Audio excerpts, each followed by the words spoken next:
So video 2, we want to look at a presentation room. So I'll just do a square room that we can work inside and present our ideas. So the first thing that we want to do is put this floor on, and that's in settings, and you want down here stage floor. So you can have a circular one or you can have the square one. Keep vertical lock on so we can't go off the vertical, which is quite disorientating when you're starting off, if you're moving all over the place. And it's quite often good to just put a character in just to give you a grounding of how big things are. So let's go to primitives, and we'll just bring a subdivision cube in like so, just one of them. And what we'll do is, just for now, we'll take out one wall. Just make sure it is a subdivision object. We'll take out this wall here so we can see it. Make it a light colour, completely light for now. We can change that later. We can take out the ceiling as well, actually.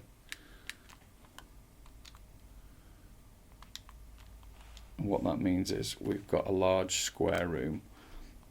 You can see how the floor is responding to that. And we'll just set it completely on the floor like so. So that would be our initial space that we want to work inside. And that means that whenever we're in here, we've got walls to work on. And the reason we want walls is because we want a space in the middle that would be our workbench. So for this one, we'll just make a cylindrical bench.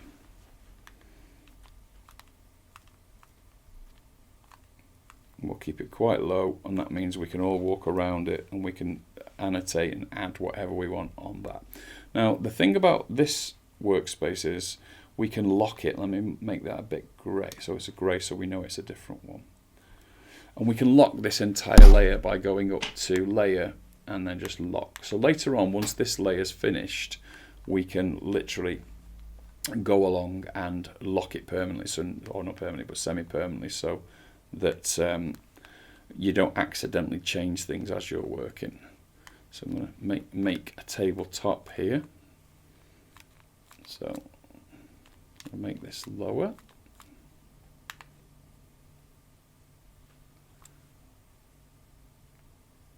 Like so, and then bring that down. And that becomes our work surface there. And again, let's just level it. Bring him out. And then we can model. In fact, that's too big for what we want to do, so we'll bring that down lower. Now, on our walls, we might want different areas, so we can just put a cube that will become the plane that we work on. So if we just make that like so, and that will be our first work area. We'll make a few of these because we want to have very different things on each of the boards. You can bring lots of other models. In fact, you can bring any model in that you want. You can import models. You can use what they call the prefabs or the prefabricated models. You can make something in here and make it a prefabricated model. So there's lots of options that we can use to make your own design space like this. Now we've taken the back wall off of this. So if you look behind here, you can see it's an open space. And if you feel like you want to ground it in the real world, if you come up to settings and workspace, you can actually make it a workspace like that. So, and that'll give you a bit more of the lighting will respond to that, as you can see above there.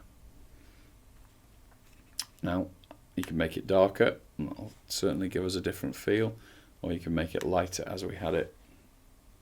And again, the cast shadows, we can affect the cast shadows by changing this light here. So I like to put the light just in the middle of the room like so, and that means the lighting's quite even all around us there. So that'll do for this section now.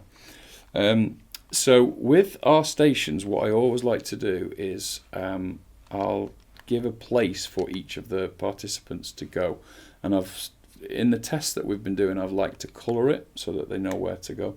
So again, I'll just make in fact no, I'll just use this, scale it down, do the first one, colour it red,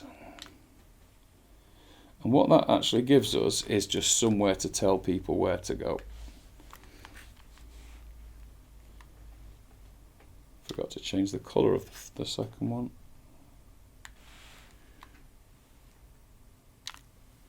And yellow. So while you're working, you can say to participant number 2, please go to the yellow podium, and that works really, really well to keep people in the correct place as you're modelling or showing them what you're modelling. If you want to bring a prefab in, which is quite useful, go here. We've got all of our different ones, and there's free OBJ. So if we're working on, let's say let's see what we've got in here that's interesting. Let's put the boot in. So if we're working on this in the center, then that becomes our central workplace there. I'll make it something, just want to have it a different color.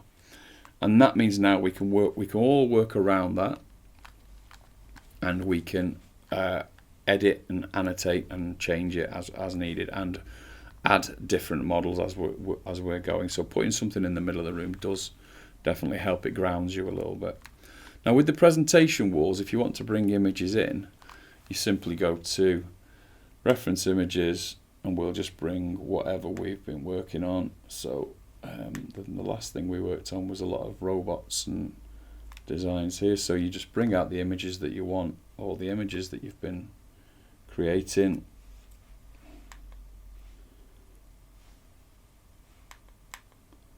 And these are all loaded in your own folders, and then you simply attach them to the wall that you're interested in. So you can see the little anchor at the top, and the anchor just pins it to that wall.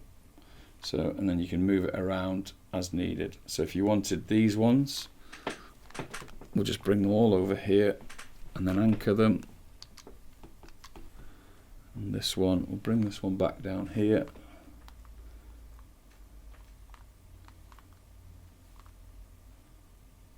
Anchor it.